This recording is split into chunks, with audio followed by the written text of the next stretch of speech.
about on the doctrine of God. We're looking at church doctrine on simple, biblical church doctrine. I don't know how long we'll be on this subject. We're going to be on it for a little while. You can't know nothing about the church without you don't know about the doctrine of God. Amen. You can't know nothing about how to live without knowing about the doctrine of God. Who is this God we serve, and what is He? We looked last week about the God, Him being the God of creation. We talked about how that these things didn't just happen, that we know of that are taking place, or that have taken place, and that are still taking place today.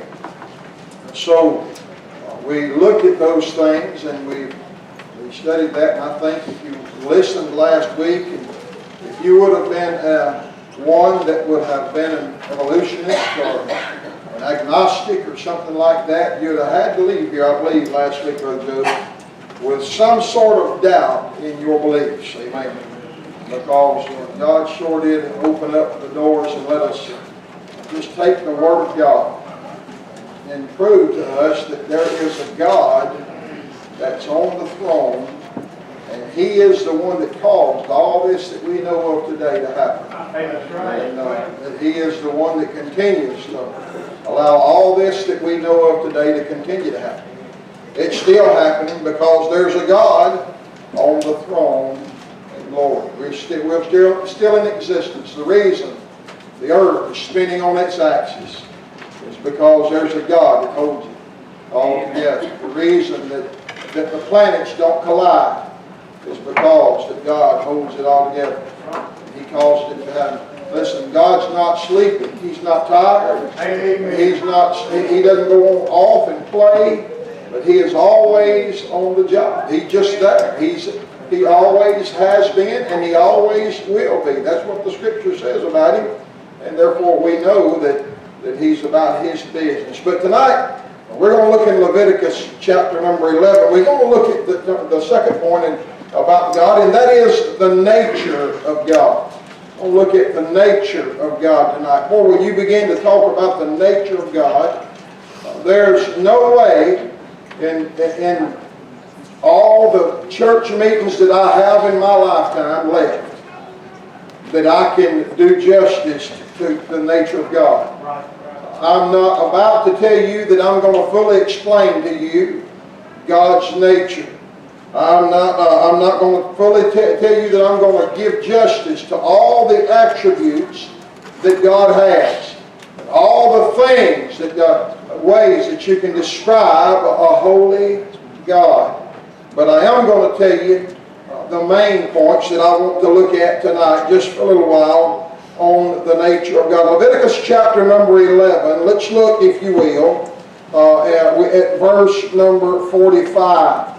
Leviticus chapter number 11, and we're going to look at verse number 45. The Bible said, "For I am the Lord that bringeth you up out of the land of Egypt to be your God.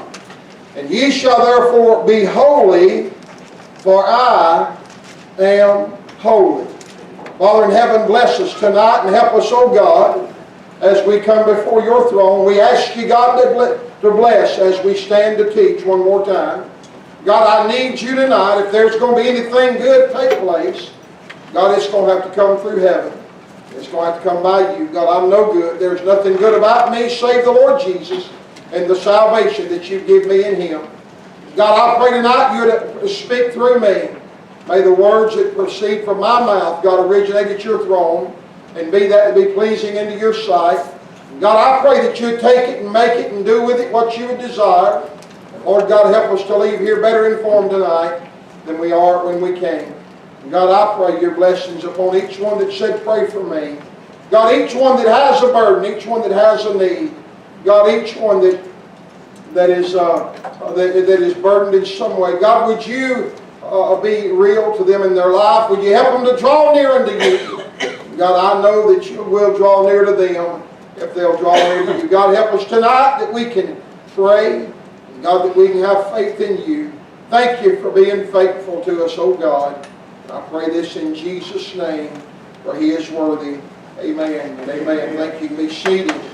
we've read here in this one verse. You can also go to the book of 1 Peter chapter 1 and verse number 16, and you can find over there where the Lord said, where Peter spoke referring to this, and Peter said, "Be ye holy, for I am holy." That's what that the Lord God is quoting what God said here in Leviticus. And well, we notice we're talking about the nature of God and what God's nature would be. There's one thing, the first thing that you got to say about God is holiness. And let me say this, holiness is not just an attribute of God, let me say that, but holiness is the essence of God.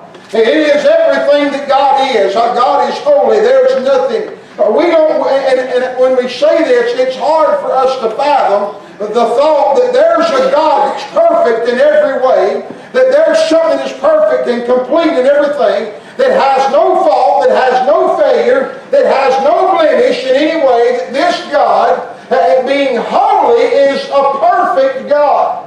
Now, when you begin to think about that and you really begin to put your mind to it, it'll begin to cause things to crack and pop. But I'm not cracking pop, you understand what I'm saying? Because we have a problem understanding the infallibility of a holy God. Yeah. Now, when you think about this attribute or this holiness of God, we can also understand something about God's nature by looking at these attributes that we're going to look at tonight that goes along. But there's nothing that takes the place. And remember that all these things that we're going to mention tonight, we're going to look at, they go along with and they make up the holiness of a holy God. All right? There are far too many of them. I already told you the list and what I have time tonight to list. When you ask people about God, one of the main things you find out to begin with is, well, you say, well, what's your best way to describe God? And somebody say this. Let me ask you this. Give me an idea. Somebody give me your, when you go, what is God? All right, He's the Almighty, we know that, but what is God? When you think about God, God is what? Love. God is love. That's what you hear a lot of times. That's so. God is love. That's what the Bible said. One of God's most recognized attributes is His love or His compassion. And now, this love can be broken down according to the Scripture in many different ways. We can look at the different types of love that God has, and we can look and see it and see how it forms or how it defines the holy God that you and I know of as our Lord and Savior if you've been born again. The first part of the love of God I want us to look at tonight is a sacrificial love. The love of sacrifice. You find that in no greater place in John chapter 3, verses 16 and 17. For God so loved the world that He gave His only begotten Son, that whosoever believeth in Him should not perish but have everlasting life. For God sent not His Son into the world to condemn the world, but that the world through Him might be saved. We see there a love that God gave, or that God that He exhales, or that He puts forth, and that He allows mankind to have access to Him by this sacrificial love that He exhibits to mankind that have no love for Him. Now you think about this, a greater love hath no man than this, that a man would lay down his life for his friends. The sacrificial love of God was that when He created man in the garden, that God's intention was to fellowship eternally with man. Man was His creature, man was His friend, man was everything that God wanted, and all man had to do was to stay in line with what God said, and man failed at that. Yes, sir. That's all you can say. And God could have snapped His fingers, could have wiped out Adam and Eve, could have thrown the devil in a lake of fire right then, been done with, and could have said, it's all over with, and I'll make me another one, but that's not what He did. Right. His sacrificial love for me and you is to the point that He would say the very best I can do is I love man. A fallen state, man in a fallen way, man in a manner that is unable to help himself, and man that is as fallible as a man can be. The only hope he has is says, if I make a sacrifice for him. God done that. He loved us so much. He loved us so much, and while that we were yet sinners, that Christ died for us. Amen. A sacrificial love. That love is so empowering. That love is so in depth that God would love something that was not capable at that time of loving Him back. You say, well, I love God tonight. The only reason you love Him because He first loved you. Amen. You're unable to love God apart from being saved. Yes, sir. By the good, sweet grace of God. There's people that are infatuated with God. There's people that are interested in God. There's people that have different ideas about God. But only those that have been born again can ever love God. Amen. They're the only ones that can ever love Him. You see that there's a sacrificial love. This most recognized attribute of God is this sacrificial love. Turn with me to the book of Romans and let's look at chapter number 5 real quickly. Romans chapter number 5. Romans chapter number 5. And I want to read 2 verses of Scripture, or 3 verses of Scripture. Verses 6 through 8. I want to talk about this love. This is an undeserving love. Y'all understand that love is not something that's purchased or that's warranted. That this love is a love that's given of an undeserving to an undeserving man by a holy God that's full of love.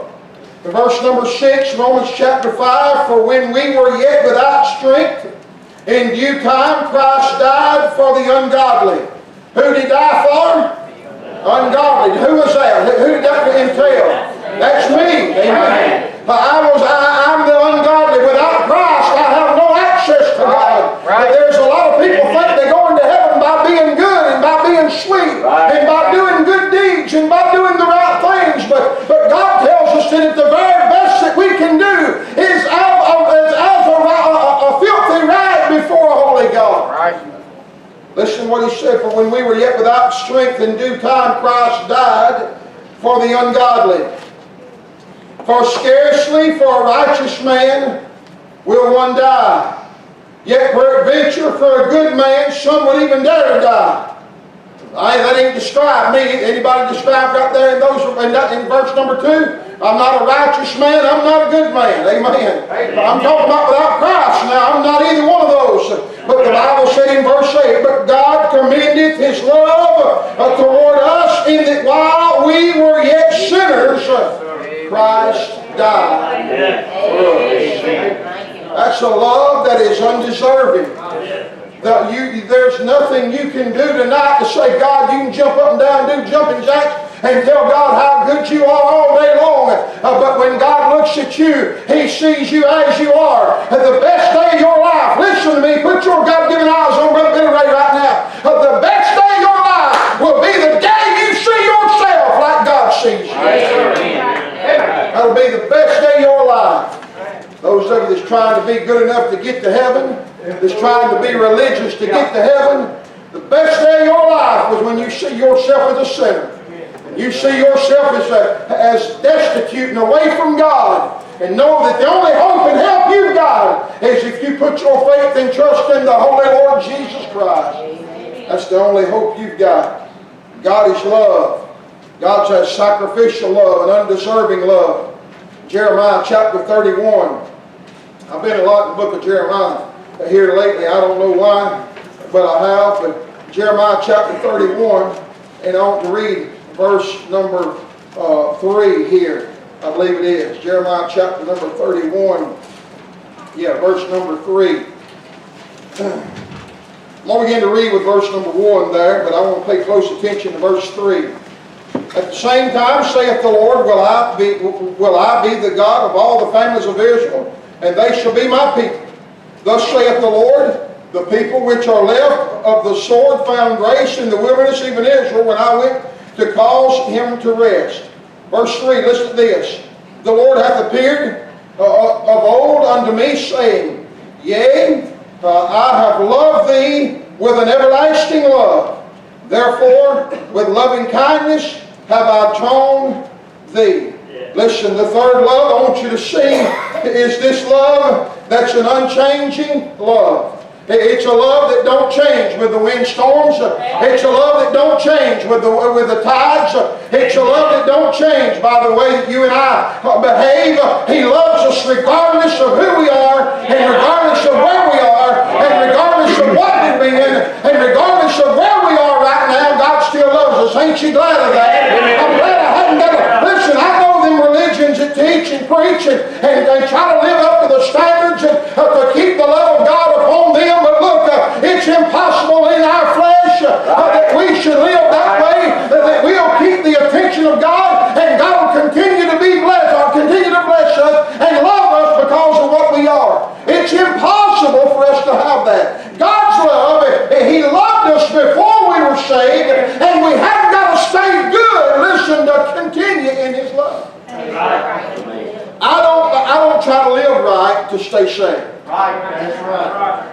I try to live right because I am saved. Amen. I try to do right because I am born again. Yes. Amen. I try to do right because God lives within me, and there's something makes me want to do right. There's the Holy Ghost of God inside of me. I ain't always had that. I ain't always had Him living inside of me. I ain't always cared how I lived.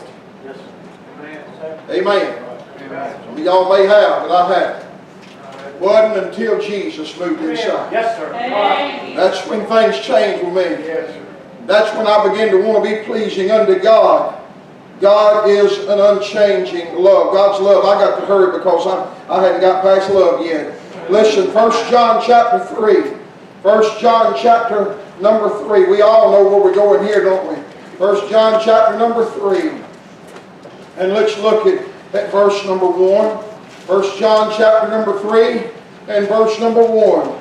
We could quote it probably, but we won't for the sake of butchering it up. But 1 John chapter number 3 and verse number 1 said this, Behold, what manner of love the Father hath bestowed upon us, that we should be called the sons of God. But therefore the world knoweth us not, because it knew Him not. For behold, what manner of love the Father hath bestowed upon us. Let me tell you what I'm talking about here. I'm talking about what John said, I can't put into words, and I can't explain this love that God hath given unto us. Behold, what manner of love the Father hath bestowed upon us. So this love is, the love of God is not only sacrificial, undeserving, unchanging, it's also unexplainable. Yes, amen. Amen. Yes, sir. That's right. It's an unexplainable love. Love that I don't know how why holy God would love unholy man. I don't know why God, as holy and righteous as He is, would care about me. Amen. And I tell y'all, I don't know why holy God is so holy and righteous as God is, would pay attention to what I've got to say and grant the petitions of my heart.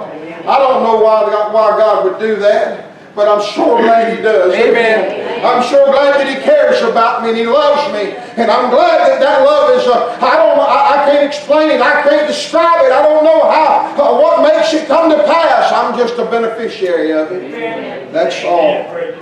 John chapter 13. The Gospel of John chapter 13. We're going to the feet washing chapter. Amen. John chapter 13, verse number 1. John chapter 13, verse number 1. Now before the feast of the Passover, when Jesus knew that His hour was come, that He should depart out of this world unto the Father, having loved His own which are in the world. Listen to this. He loved them unto the end. I just want to tell y'all that not only is it sacrificial, undeserving, unchanging, unexplainable, but it's also undying. Amen. It's an undying love. When Jesus died, He didn't quit loving us. God didn't quit loving us, but He loves us today.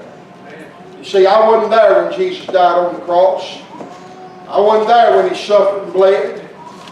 I didn't see those things, but by faith. And it's by faith that I know that Jesus died, and He hung on that cross and died for me. It's by faith that I know that He hung there and bled. It's by faith I know that they put that crown of thorns deep into His brow. It's by faith I know that they plowed those furrows in His back. It's by faith that I know this. I've never witnessed it. I've never seen it. But listen, when they hung Him on the cross, and when He said it's finished and He gave up the ghost, His love didn't die on the cross. Right. You see, it was some 2,000 years later, back in 1978, that His love was made real to me. When I saw myself as really I was, and I realized my sinfulness, and I got to experience that undying love of the Lord Jesus Christ. So God is love, y'all. I say amen. Amen. That love is bigger than just a four-letter word. I haven't done it justice tonight. I've just given you about 5 points of this love. God is love.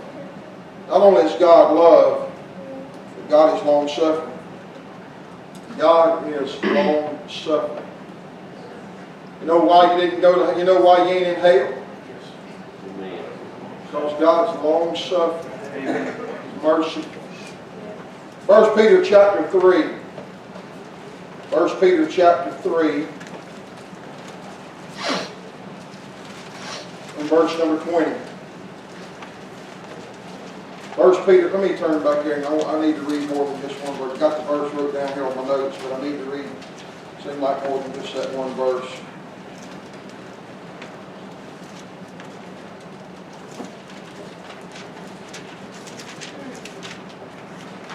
First Peter chapter 3. Let's look again with verse number 18. For Christ also hath once suffered for sins, the just for the unjust, that He might bring us to God, being put to death in the flesh, but quickened by the Spirit.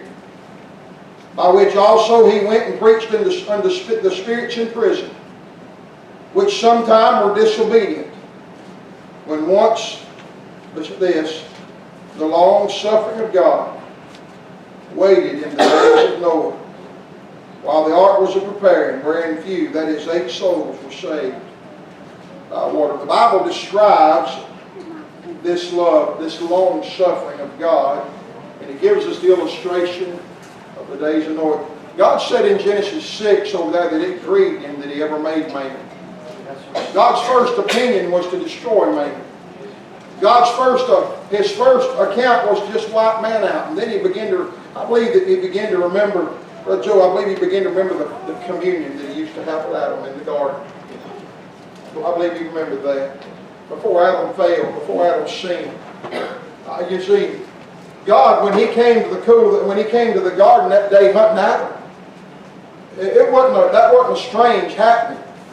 That was something that happened all the time. I believe God came every day and He sat down, He and Adam, and they communed together in the garden.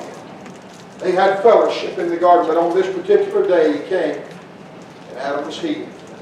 Because he was naked, he knew he'd sinned against God. And God could have wiped out mankind there, and He could have wiped out mankind in Genesis 6.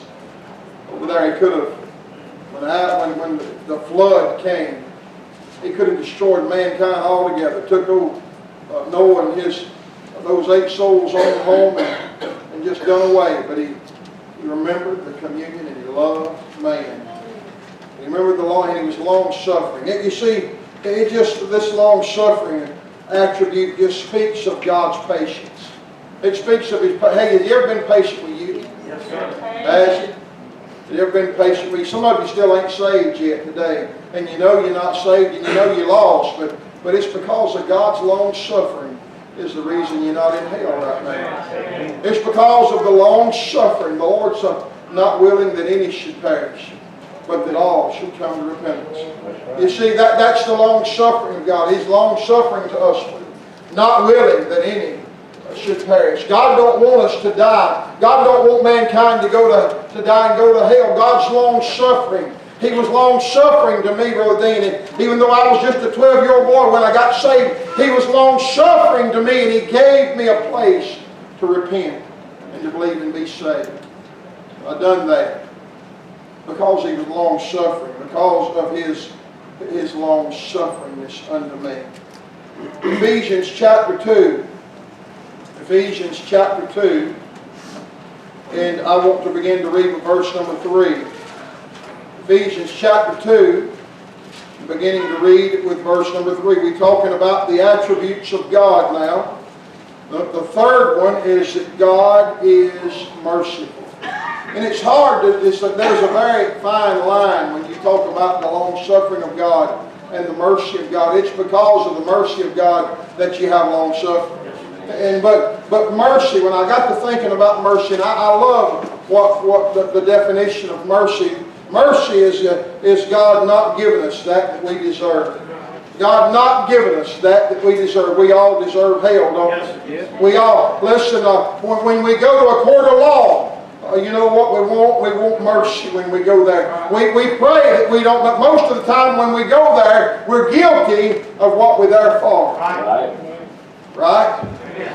We want mercy. We don't want justice. Aren't you glad God didn't give us justice, even though He's a just God? He didn't give us justice. He gave us mercy.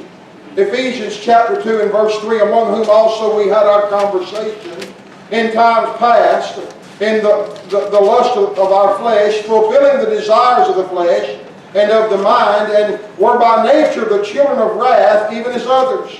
But God, who is rich in mercy, for His great love wherewith He loved us, even when we were dead in sins, hath quickened us together with Christ. By grace ye are saved. You see, here's the thing. What makes God able to forgive man? Mercy.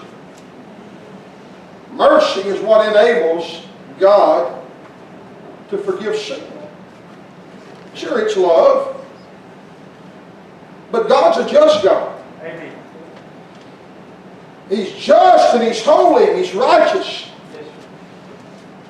And a just God, you see many times throughout the Old Bible, He executes justice. Yes, sir. When it comes to the souls of man, He shows mercy. Amen.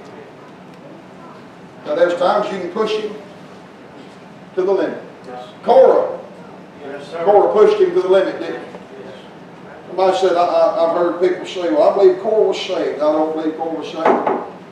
Don't believe it at all. Okay? Korah pushed him. He pushed God to the limit. God said, I'm done. As a matter of fact, there was times that God had Moses not intervened. Well, God would have said, I'm done with Israel many times. But God's man, He intervened. And he prayed and he got mercy extended unto Israel. I'm glad that God's extended mercy to me. You see what the Lord Jesus today, He's our intercessor. He's our mediator. Amen. Hallelujah, for the mediator that stands between God and man. Amen. Ain't you glad of that? Because when there's times that we deserve mercy, or we deserve justice, and we deserve judgment, and we did the Lord Jesus Christ, I feel like, and the Holy Ghost of God intercedes on our. He carries it to Jesus, and Jesus said, "Okay, Father, He's mine. Let's show Him some mercy. Let's do mercy. Let's just do mercy. It's our nature, God. Father, it's our nature to show mercy. The nature of God, that He is a merciful God. This mercy is what enables Him to forgive us. Number 4, Psalm 86 in verse number 15. Psalm 86 in verse number 15.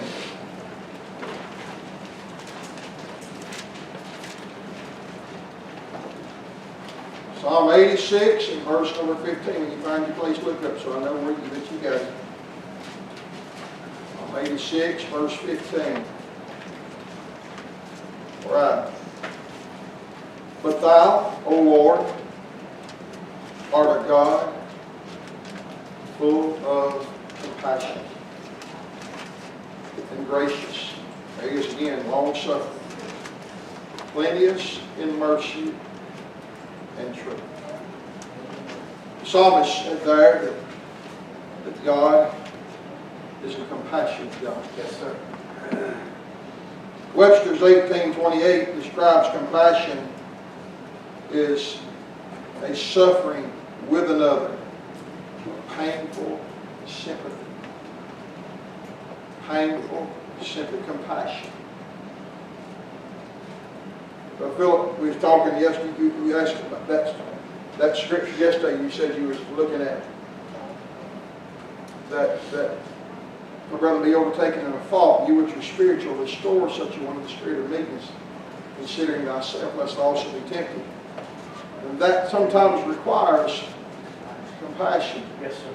And it requires you to painfully sympathize with where that person's at. You see, sometimes we get so just in our minds. Yeah, come on, preacher. We get so holy in our minds. We get so lifted up in ourselves that we forget that you know what we really are. Yes, sir. We just a stinking old sinner. Yep. We just a filthy mess is all we are. Yep. That even as good as we are right now, the very best we can be is as a filthy rag before holy God. So the psalmist said here that the Lord God was full of compassion.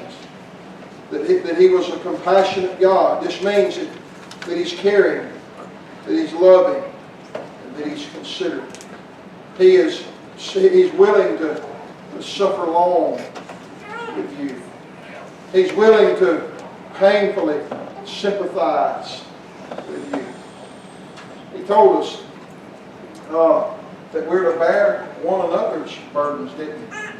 In other words, that we're to let this mind be in you, which was also in Christ Jesus. Isn't that what He said? Amen. Christ was if He's a compassionate Christ, if God's a compassionate God, then I feel like He ought to have a compassionate church. Amen. Right? Yes, sir. Lord help. Compassion is that love. Sure it is, but it's an action. It's being to be seen.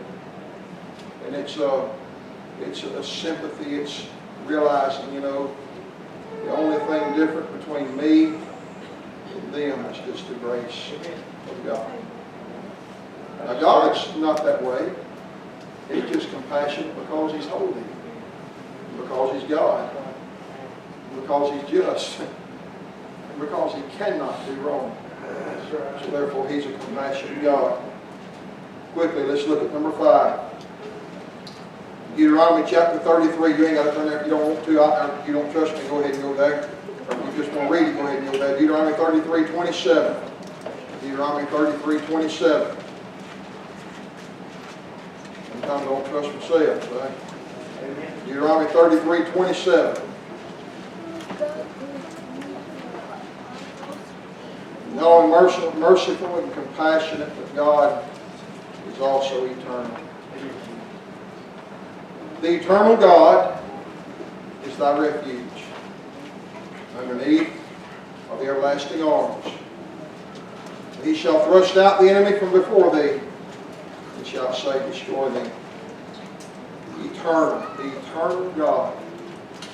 Eternal, without beginning or end of existence. God's not governed by time. Right. Y'all know that?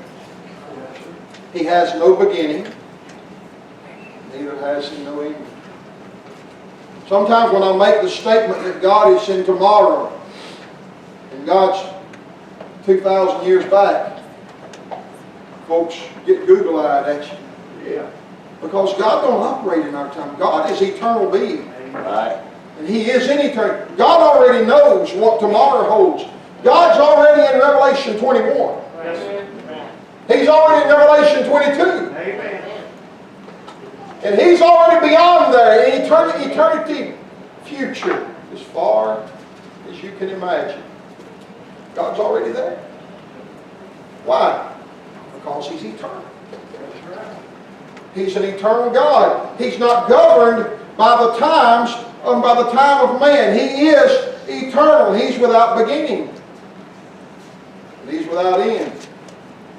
He's without mother. He's without father. That's kind of sounds like something we talked about. Probably we've been talking in depth a little bit with Brother Troy about Melchizedek. That's who Abraham met. Melchizedek.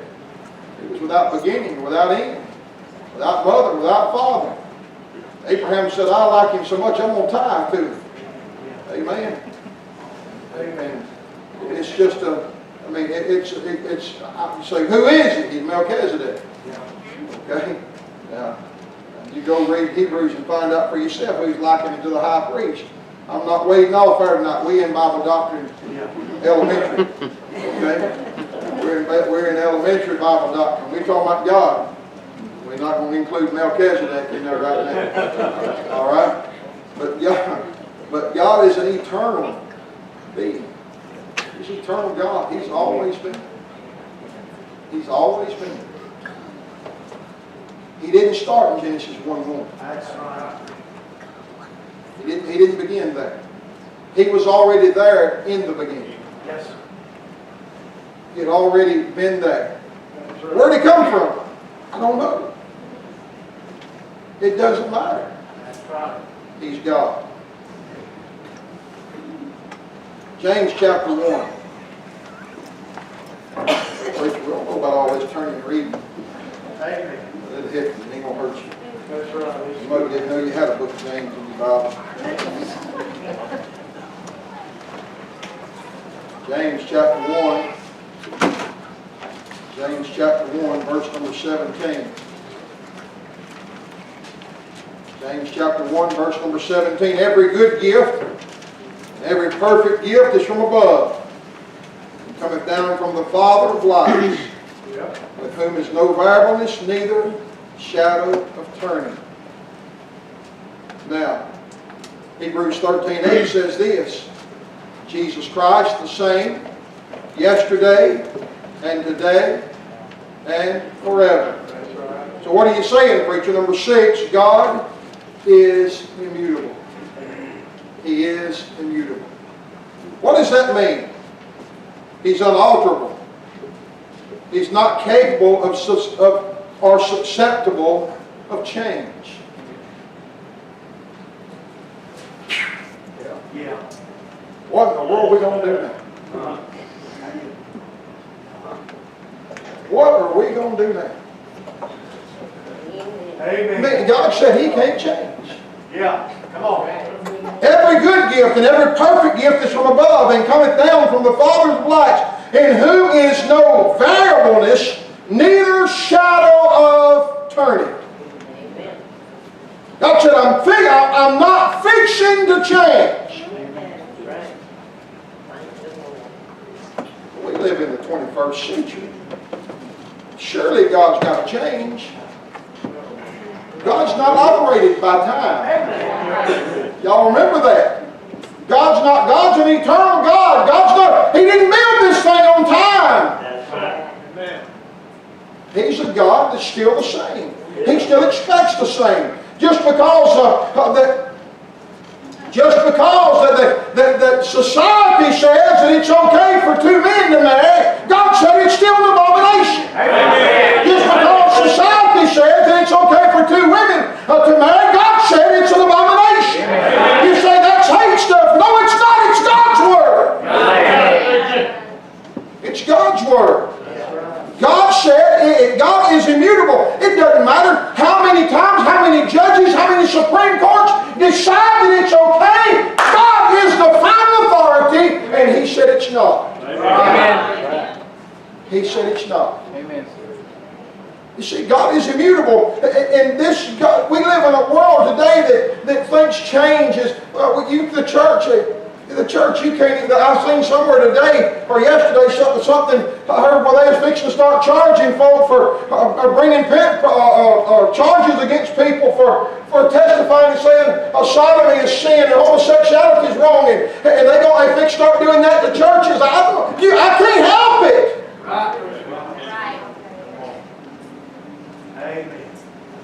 can't help that. We didn't write the book. We didn't write the rules. God did, and He said, I'm not changing. Amen.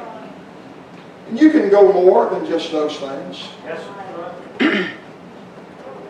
Church ought to still be church. Holy living ought to still be holy living. Dressing right ought to still be dressing right. Amen. Acting right ought to still be acting right. Being modest ought to still be abstaining from fornication and adultery. That ought to still, it don't matter what time we live in.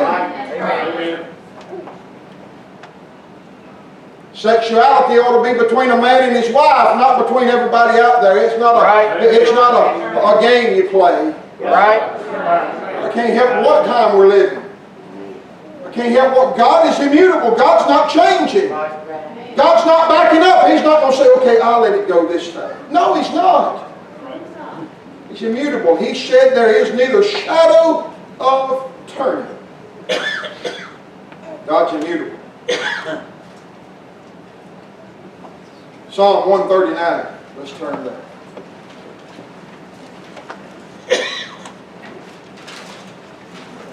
I'm glad you got off that. Psalm 139. We're going to stay here for a minute. Psalm 139. Let's look at verse number 1.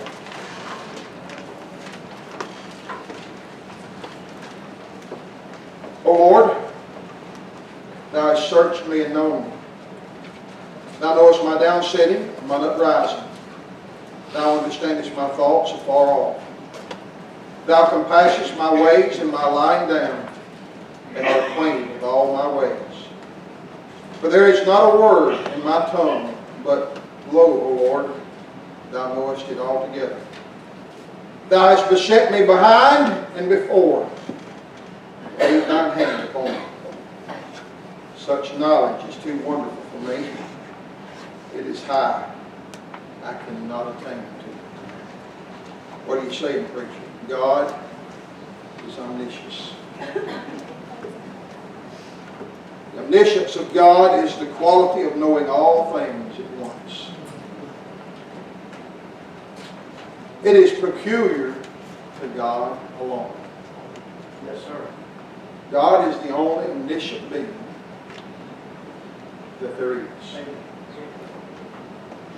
God is a spirit, and they that worship Him must worship Him in spirit and truth, and God is the only spirit that is omniscient.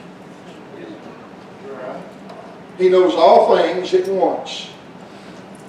The all-knowing quality of God should be a very fearful thing in us. Yes, sir. Listen again, if you will, to him describing, to the psalmist. This is David describing the omniscience of God. Listen, Thou knowest my down sittings. You know what I'm doing wrong without somebody telling me. Hello. And mine uprisings. Thou understandest my thoughts. Far. Y'all follow? Yeah. Thou compassest my path and my lying down, and are acquainted with all my ways. Those things that you think are hidden, God said, I know that. For there is not a word in my... Uh-oh. Come on. Yes, sir. Well, we ought to call NIV and get them to take that one out. Yeah. For there is not a word in my tongue, but lo, O Lord, Thou knowest it altogether.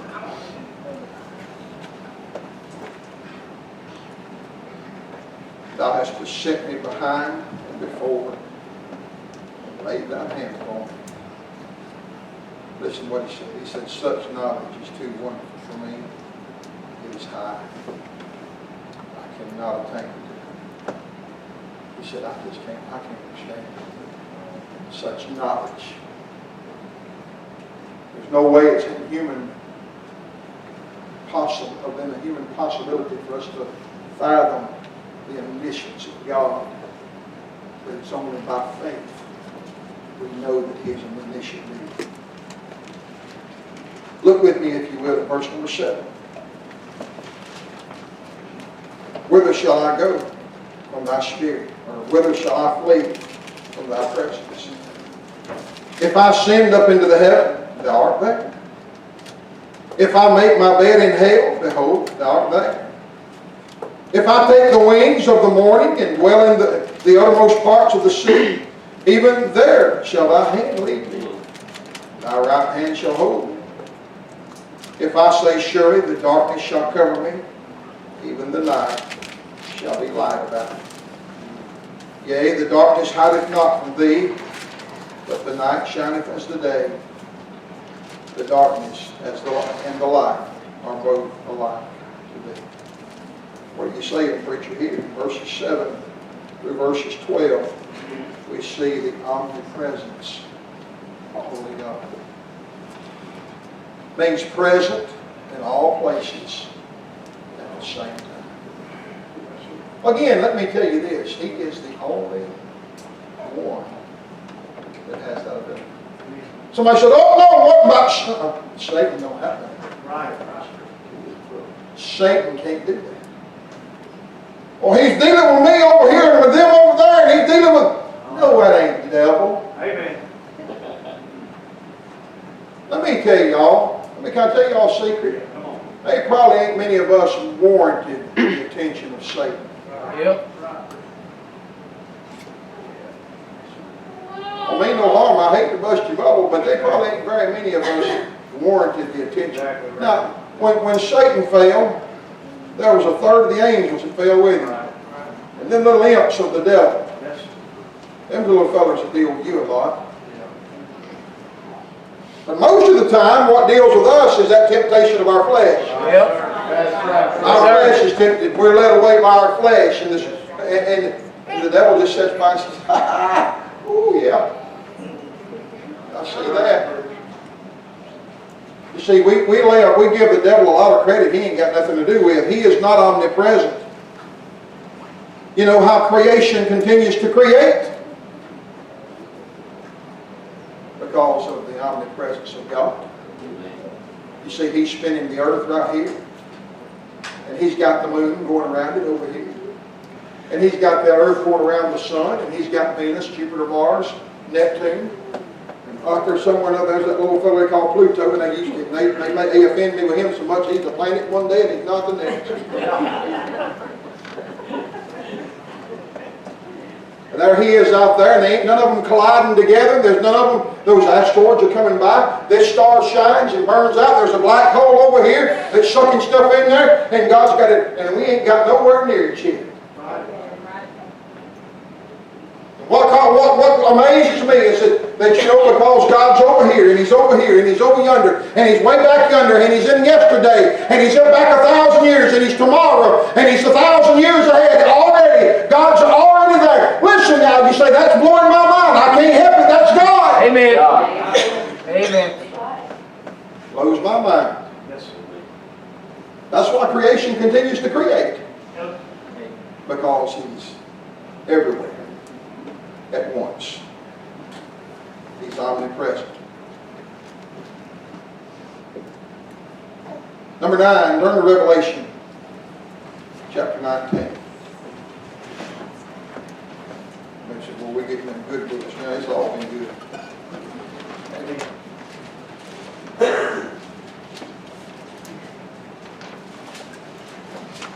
I got over here today and I got to studying. I was over here looking at this and backed up and started reading some things in the 19th chapter of Revelation, 18th chapter. Backed up over around. I'm going to preach on that for long. Amen. I'll just leave it there. Revelation chapter number 19. Let's look at verse number 6. And I heard, as it were, the voice of a great multitude. There's a voice of many waters. And as the voice of mighty thunders, saying, Hallelujah, for the Lord God, omnipotent, reigneth. There's a word. What's all these omni words? Omni means one. So when you hear omni, you know he's talking about God. Yeah. God's omniscient, God's omnipresent, God's omnipotent. That means possessing unlimited power. He's all powerful. He is omnipotent. There's nothing to compare to Him or to His power. I was thinking about this today. I was reading, and I don't mean to just beat a horse to death. I'm not trying to do that. I have to think of that. My mind is still blown. Ever since last Friday, there's just some things I just can't figure God out. I just can't figure out His greatness, His mightiness, His majesty. I can't figure out why He cares about us.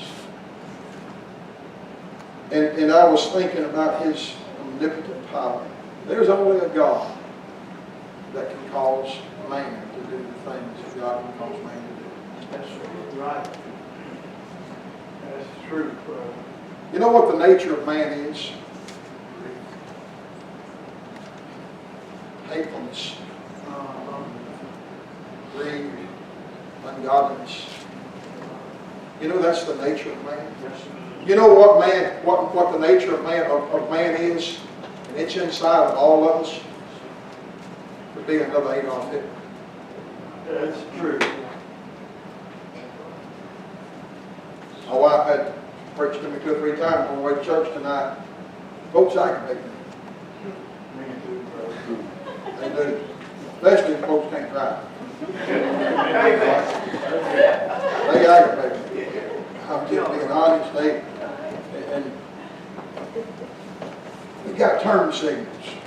And they put them on every vehicle, brand new.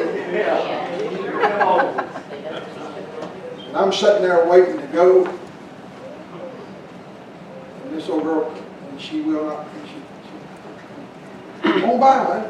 And she gets there and she stops and she turns there and says, I could have done been gone.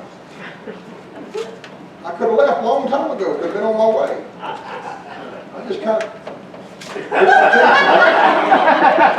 know none of y'all do it, do you? My wife said you might have had to wait. Because God's keeping you out of something. I said, I bet it ain't your turn to preach.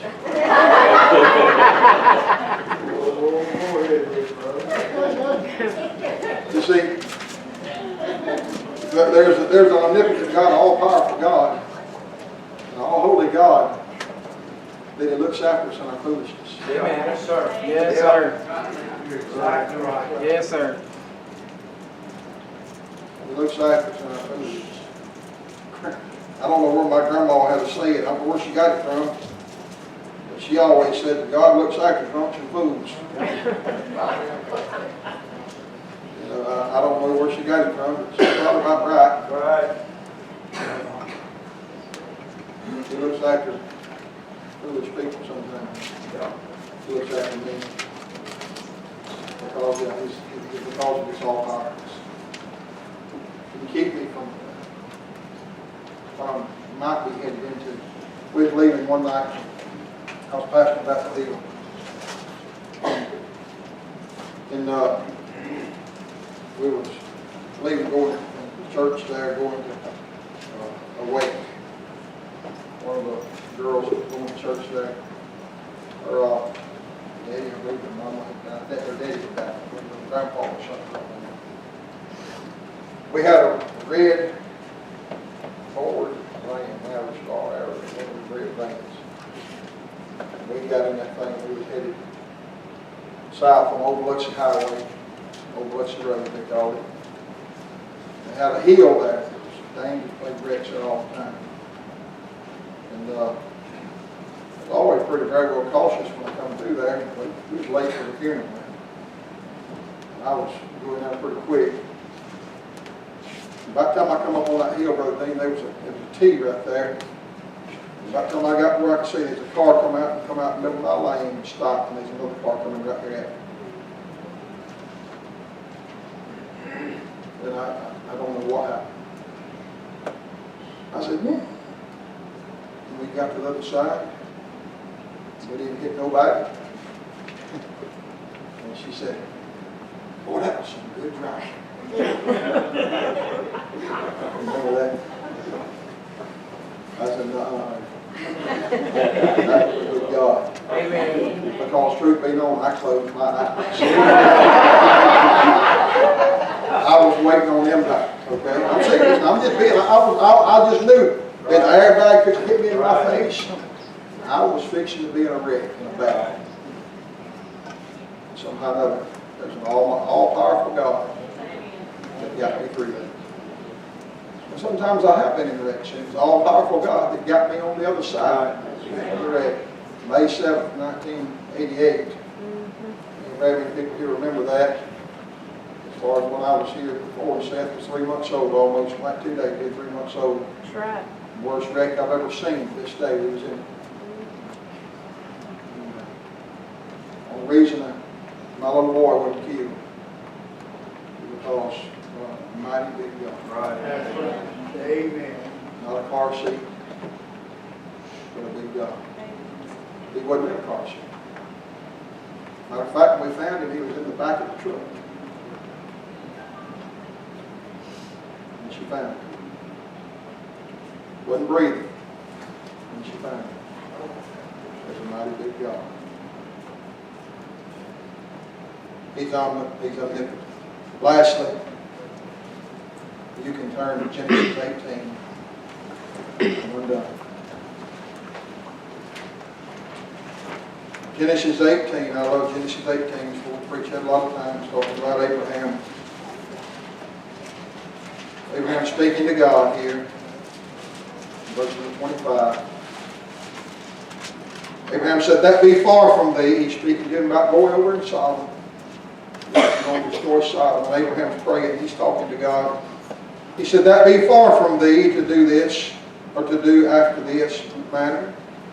To slay the righteous with the wicked, and that the righteous should be as the wicked. That be far from thee.